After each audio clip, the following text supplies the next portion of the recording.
Sir మనకి రైసే కాకుండా తెలంగాణ రోల్ మోడల్ ఉంది. రైసే కాకుండా సన్న బియ్యం దీనికి ఒక బ్రాండ్ తీసుకొస్తున్నారు. ఇప్పుడు చార్మినార్ బ్రాండ్ పెడుతున్నారా, లేదు తెలంగాణ సోనా మసూరి పెడుతున్నారా? ఆ బ్రాండ్ ఇప్పుడు డిస్క్లోజ్ చేయము. ఒక విషయం మాత్రం చెప్తున్నాను, తెలంగాణ మేము ఒక ఫోటోగ్రాఫ్ కూడా మీకు చూపిస్తాం దాని తర్వాత. తెలంగాణ రైస్కి ఇప్పుడు ఒక బ్రాండ్ క్వాలిటీ చాలా పెరిగింది. దానికి 2-3 మేము ప్రూఫ్స్ చెప్తాను. ఇప్పుడు మన లాస్ట్ సీజన్లో మనకి చాలా ఒత్తిడి ఉండేది. ఎఫ్సిఐ నుంచి మీరు రైస్ సప్లై చేయండి. ఎందుకు ఎఫ్సిఐకి మీటింగ్లో స్టేట్స్ మీద కాంపిటీషన్, మనకు తెలంగాణ రైస్ మాత్రమే కావాలి. సో బీహార్ వరకు కూడా మనం రైస్ అడిగారు. Okay, our probably for the first time our rice went to Bihar also. ఇంకొకటి, అట్లీస్ట్ 2 కంట్రీస్తో మనం టాక్స్లో ఉన్నాము. ఒక కంట్రీలో 10 సంవత్సరం నుంచి ఇండియా నుంచి ఏ ఎక్స్పోర్ట్ తీసుకోలేదు. ఎందుకంటే లాస్ట్లో ఒకసారి గతంలో క్వాలిటీ బాగలేదని తీసుకోలేదు. ఆ కంట్రీకి మనం ఇప్పుడు శాంపిల్ చూపిస్తే అక్కడ నుంచి మనకు ఆర్డర్ వచ్చింది. నెగోషియేట్ ఆర్డర్ రాలేదు ఇంకా. ఆర్డర్ అంటే we have to negotiate the price. Some brand name పెడుతున్నారు. బ్రాండ్ నేమ్ ఇప్పుడు డిస్క్లోజ్ చేయలేము. ప్రభుత్వం మన గౌరవ మంత్రి గారితో మరి అందరితో ప్రకటించి చేస్తాం. బట్ డెఫినెట్గా విల్ కమ్ అవుట్ విత్ అది ప్రస్తుతానికి ఉన్నటువంటి ప్లాన్ ప్రకారంగా, ఓకే, ఉన్న ప్రొక్యూర్మెంట్ ప్రకారంగా అవర్ ఫస్ట్ మనం ముందు బాధ్యత రేషన్ కార్డు ధారకులకి. మిగిలితే ఖచ్చితంగా బ్రాండింగ్ చేసి జనరల్ పబ్లిక్ కూడా. ఓకే సార్, రైస్ కాకుండా ఇంకా తెలంగాణలో ఇంకా కందిపప్పు ఉంది, తాండూరు కందిపప్పు అని, లేదా వరంగల్లో మిర్చి అని, వరంగల్లో పత్తి, ఇంకా రకరకాల ప్రోడక్ట్స్ మనకు పండుతుంటాయి తెలంగాణకి. వాటిని ఎలా మీరు కమర్షియల్ చేస్తుంటారు? ఇంకా దాన్ని డెవలప్ చేయాలని ఏం చెప్పారు? యాక్చువల్గా మీరు కరెక్ట్ క్వశ్చన్ అడిగారు. బట్ ఇది వేరే క్రాప్స్కి, ఫర్ ఎగ్జాంపుల్ బేస్, కాటన్, అది అగ్రికల్చర్ డిపార్ట్మెంట్ ప్రస్తుతానికి చూస్తున్నారు. కానీ మన ఓన్లీ ఎడిబుల్. దాంట్లో గవర్నమెంట్ లెవెల్లో ఎప్పుడైనా ఆదేశాలు మనకు వస్తే ప్రస్తుతానికి మనం సప్లై చేసేది రైస్, వీట్ అండ్ షుగర్. గోధుమలు సప్లై చేస్తున్నాము, చక్కెర సప్లై చేస్తున్నాం, రైస్ సప్లై చేస్తున్నాం. భవిష్యత్తులో ఒకవేళ ప్రభుత్వం వైపు నుంచి ఆదేశాలు వస్తే అది కూడా చూస్తాం. ఓకే సార్, నల్గొండ జిల్లాలో కానీ కొన్ని జిల్లాలో తేమ రైస్ అని పక్కన పెట్టి మిల్లర్లకి మోసం చేస్తున్నారని కొంతమంది రైతులు ఆవేదన చెందుతున్నారు. నేను నిన్న మీటింగ్లో కూడా చెప్పాను, తాలు, తరుగు, తీమ, ఇవన్నీ 3 సమస్యలు ఉంటాయి రైస్ మీద ఎప్పుడైనా. కానీ అంతకుముందు గతం నుంచి ఇప్పుడు చాలా అవేర్నెస్ వచ్చింది. మేము రైతులకి ఏం చెప్తున్నాము అంటే, మీరు ఇచ్చిన రైస్ తిరిగి మన పబ్లిక్ దగ్గరికి వెళ్తే వారు సంతోషంగా ఆనందంగా తినాలి తప్పితే మళ్ళీ మేము అమ్మేస్తాము, రీసైకిల్ ఉంటుంది. దాంట్లో మన రాష్ట్ర ప్రభుత్వం, ముఖ్యంగా మన గౌరవ ముఖ్యమంత్రి గారు మరియు గౌరవ సివిల్ సప్లైస్ మినిస్టర్ గారు ఒక మంచి స్టెప్ ఏం తీసుకున్నారంటే, 500 బోనస్ ఇచ్చి సన్న రకం పేడి కొనాలి. కొనిన తర్వాత దాన్ని మంచిగా మిల్లింగ్ చేసుకుని మంచి క్వాలిటీ రైస్ను ప్రజలకి అందజేయాలి. మంచి క్వాలిటీ వారికి అందితే వాళ్ళు ఎందుకు రీసైక్లింగ్కి వెళ్తారు? ప్రస్తుతానికి అంతకుముందు జరిగేది మాకు తెలిసింది విషయం ఏంటి అంటే, ఉన్న రైస్ని రీసైకిల్ చేసి చివరికి సన్న బియ్యము తీసుకునేవాళ్ళు. ఇప్పుడు ఈ ప్రభుత్వం మొదటిసారి చారిత్రకంగా డైరెక్ట్గా సన్న బియ్యము ఇవ్వబోతుంది. సో ఇది ఈ స్కీమ్ చాలా సక్సెస్ ఉంటుంది. దాని గురించి ఈసారి మన మీద చాలా ప్రెషర్ కూడా ఉంటుంది డిపార్ట్మెంట్ మీద. So we have to control the quality. తేమ సరిగా రాకపోతే సన్నా బియ్యంకి బాగా సెన్సిటివిటీ ఉంటుంది, ముఖ్యంగా ఖరీఫ్ సన్నా బియ్యంకి. సో డిస్కలరేషన్ స్టార్ట్ అయిపోతుంది. అది డిస్కలరేషన్ అయితే బ్లాకిష్ అయిపోతుంది. సో మేమేమంటున్నామంటే, మేము రైతులకి సహాయం పడుతున్నాము. అన్ని ఈక్విప్మెంట్ మన మార్కెటింగ్ డిపార్ట్మెంట్తో చెప్పి మనమే కొనుక్కుంటున్నాం. మీరు తీసుకువస్తే మీరు ఉన్నంత వరకు అపీల్ చేస్తున్నాము, మీరు క్లీనింగ్ చేయండి. దాని తర్వాత ఒకవేళ అవసరం ఉంటే మేము క్లీనింగ్ చేస్తున్నాము, మేము వారికి ఆర్ఎస్ దానికి పూర్తిగా మద్దతు ఇస్తున్నాము. ఇప్పుడు అతి త్వరగా కొన్ని డ్రయర్స్, మెకనైజ్డ్ డ్రయర్స్ కూడా ఆర్డర్ చేశాము, అవి కూడా వస్తాయి. సో అన్ని రకంగా సహాయం పడతాం, కానీ క్వాలిటీలో మాత్రం కాంప్రమైజ్ ఉండదు. ఓకే సార్, మీకు ఎక్కువగా రైతుల మీద ఎక్కువ ఇంట్రెస్ట్ ఉంది కాబట్టి మీ డిపార్ట్మెంట్ కూడా డైరెక్ట్గా కింద వరకు వెళ్ళి మాట్లాడుతున్నారు. ఎక్కువ వేరే హౌస్ విషయంలో కానీ, లేదా అన్ఎక్స్పెక్టెడ్గా ఒక వర్షం పడింది అనుకోండి, ఎక్కడ కాపాడుకోవాలి, ఎక్కడ పెట్టాలి, వాటి మీద కూడా రైతులకి మీరు అవేర్నెస్ తీసుకురావడం, యాక్చువల్గా దాంట్లో గోడౌన్స్ పెట్టడం అటువంటి చేస్తున్నాను. దాంట్లో కూడా ఒక అద్భుతంగా ఒక యాప్ డెవలప్ చేయడం జరిగింది. మేము టైం ఇస్తే మీకు చూపిస్తాను. Weather app, it has become very popular. దానికి ఎలా యూజ్ చేయాలో దానికి ఒక ఎస్ఓపి తయారు చేశాం. సో దాంట్లో బేస్ చేసుకొని చాలా మటుకు మనము ఇది కాపాడగలిగాము. ఇప్పుడు నిన్న కూడా మనం ఏం చెప్పి వచ్చినామంటే ఎక్కడెక్కడైతే మీకు వర్షానికి అంతకుముందు పంపించాము, ఇప్పుడు కూడా పంపిస్తున్నాము, డైలీ అలర్ట్స్ పంపిస్తున్నాం ప్రతి జిల్లాకి. అంటే ఎక్కడ వర్షం పడుతుంది మెసేజ్, వర్షం, థండర్ స్ట్రోమ్ అలాంటివి కూడా రావచ్చు కదా. సో అటువంటి చేస్తున్నాము. అటువంటి చేసేప్పుడు ఈసారి ఏం చెప్పామంటే మీరు పీపీసీ సెంటర్ వరకు పరిమితి అవ్వకుండా దయచేసి అగ్రికల్చర్ ఆఫీసర్ ద్వారా, సివిల్ సప్లైస్ ఆఫీసర్ ద్వారా ఫార్మర్స్కి కూడా తెలియపరిచేసేయండి రేపు వర్షం పడుతుంది. సో దట్ వారి దగ్గర ఉన్న ఏదైతే ఉన్నాయో వాళ్ళు కనీసం కప్తారంటే అప్పుడు సేవ్ అవుతుంది. సార్ మీరు ఈ మధ్యన జిల్లా పర్యటన వెళ్ళారు, అక్కడ వెళ్ళిన తర్వాత మీకు ఎటువంటి ఇష్యూస్ మీకు ఐడెంటిఫై చేస్తారు, వాటిని ఎలా మీరు సార్ట్అవుట్ చేస్తారు? మేము అదే చెప్తున్నాను. ఫస్ట్ మేము ఫీల్డ్లో తిరుగుతాము, తర్వాత ఒక జిల్లా కలెక్టర్ గారితో సహా మీటింగ్ పెట్టడం జరుగుతుంది. సో దాంట్లో స్పష్టంగా అన్ని పాయింట్స్ చెప్పాము. అంటే ఐడెంటిఫై చేసినవి ఏమున్నాయండి? ఎక్కువ ఐడెంటిఫై చేసింది ప్రస్తుతానికి తాలు, తరుగు, తీమ ఈ ఒకటి ప్రాబ్లం ఉంది. కొంతమంది రైతులకు అవగాహన లేకపోవడం, ఎందుకంటే వాళ్ళ దగ్గర సన్న రకం పెడి ఉంటే వాళ్ళు ముఖ్యమైన 28 రేట్ ఇస్తున్నాం కనుక వారికి కూడా అవగాహన లేకపోతే ప్రైవేట్ వారు తక్కువ రేట్లు తీసుకుంటారు. So we are creating farmer awareness. మీ దగ్గర సన్నా ఉంటే ఖచ్చితంగా మీరు దాన్ని సెంటర్లో ఇవ్వండి, మీకు మంచి రేటు వస్తుంది.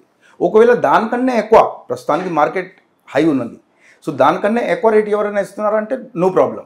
సో అది ఫస్ట్ స్టెప్. సెకండ్ స్టెప్ అంటే కరెక్ట్ పండిన ఉన్నప్పుడు మాత్రం తీసుకోరండి. థర్డ్ స్టెప్ హార్వెస్టర్ని ఎలా ఉపయోగం చేయాలి, హార్వెస్టర్ని యూజ్ ఎలా చేయాలా అది కూడా మేము వారికి కొద్దిగా చెప్తున్నాము. దట్ హార్వెస్టర్ చాలామందికి తెలియదు, 18 to 20 RPMలో పెట్టాలి. ఓకే, అప్పుడు మీకు తాలు తరుగు తగ్గుతుంది. అచ్చా. సో ఈ అటువంటి అన్ని విషయాలు జిల్లా అధికారులకి మరియు తదుపరి వారి ద్వారా మన రైతులకి అవేర్నెస్ క్రియేట్ చేయడం వలన అయింది.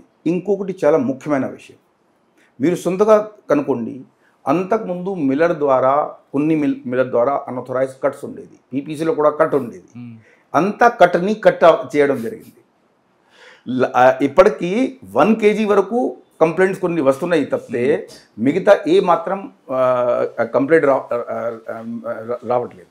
సో లాస్ట్ టైంలో మన అవేర్నెస్ వలన మీరు ఒకసారి గమనించండి, దట్ 1 kg కట్ అయితే ఫార్మర్ కంప్లైంట్ చేస్తారని నేను సంతోషపడుతున్నాను. ఓకే. సో సార్ మీరు పోలీస్ డిపార్ట్మెంట్ చాలా రకరకాల క్రైమ్ చేస్తుంటారు, ఈ డిపార్ట్మెంట్కి వచ్చిన తర్వాత ఈ తరహా క్రైమ్ కూడా ఉంటుందని మీరు ఎప్పుడైనా వండర్ అయ్యారా?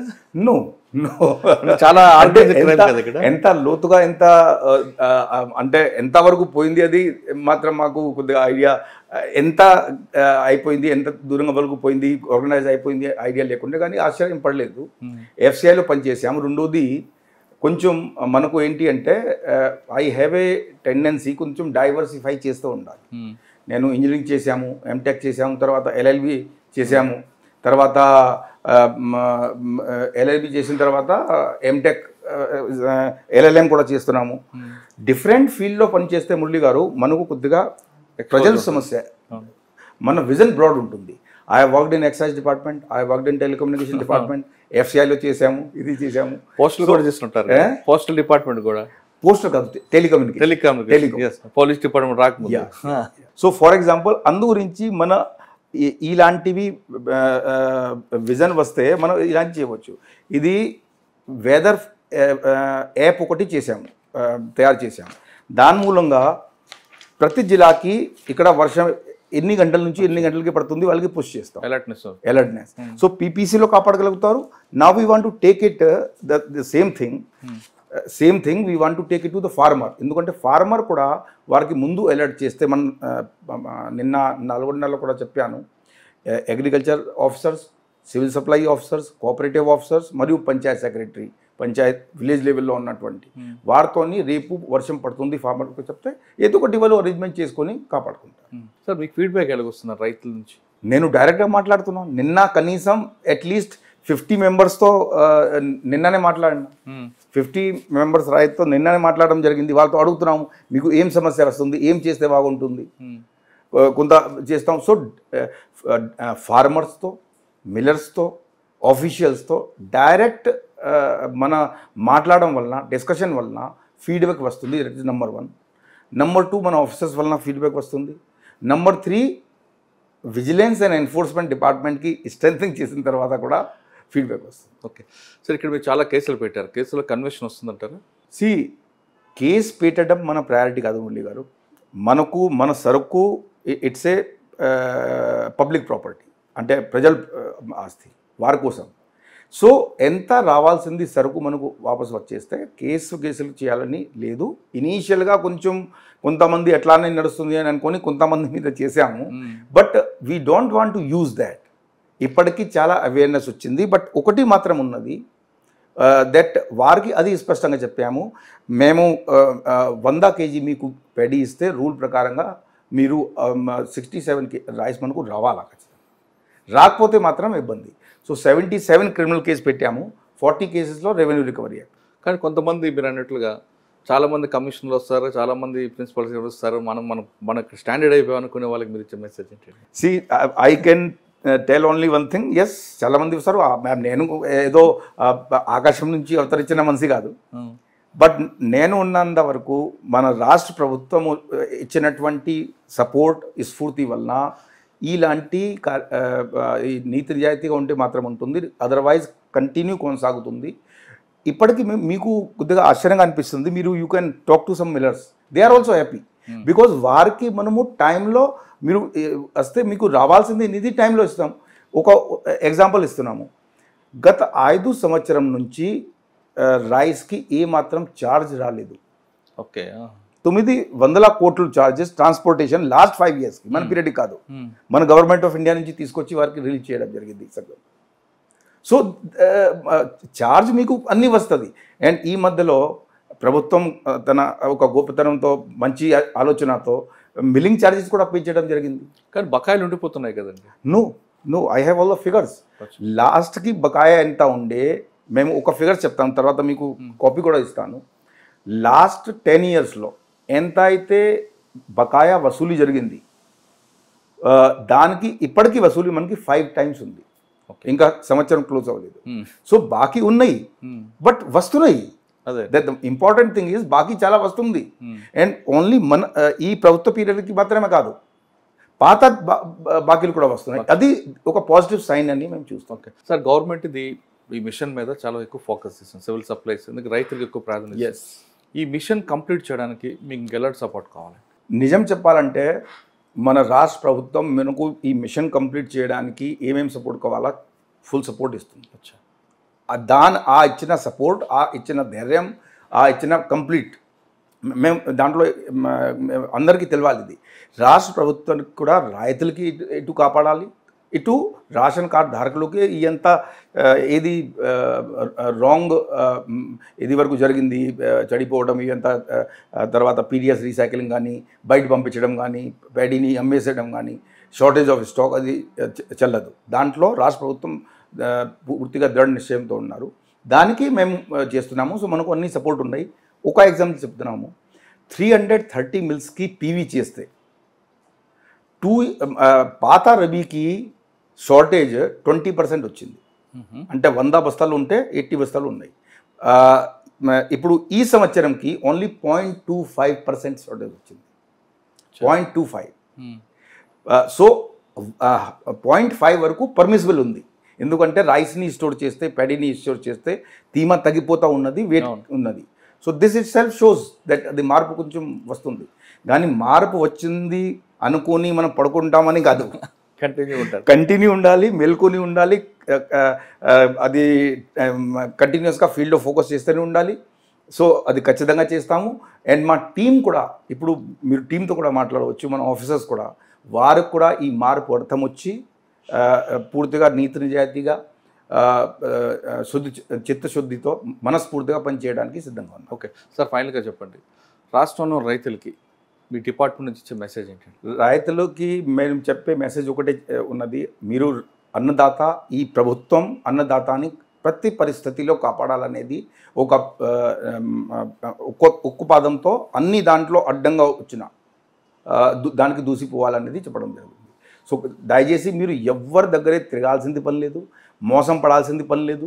మీ ప్యాడీ ఉంటే మీ వడ్లు ఉంటే చక్కగా మీరు సెంటర్కి తీసుకొచ్చేసండి. కొంచెం అగ్రికల్చర్ ఆఫీసర్ చెప్పిన సలహా పాటించండి. మరియు దాని తర్వాత పీపీసీ సెంటర్లో కూడా కొంచెం తేడా ఉంటే మనం ఎక్విప్మెంట్ పెట్టి మా స్టాఫే మీకు చేస్తారు. అండ్ మ్యాక్సిమం 2 to 3 డేస్లో మీకు అకౌంట్లో పడిపోతుంది. దాంట్లో ఎక్కడైనా తేడా ఉంటే, కట్ ఉంటే, ఏమన్నా పరేషాని ఉంటే హెల్ప్ లైన్ నెంబర్ ప్రతి పీపీసీలో ఉన్నది. ఆ హెల్ప్ లైన్కి చేస్తే 24 గంటల్లో పరిష్కారం.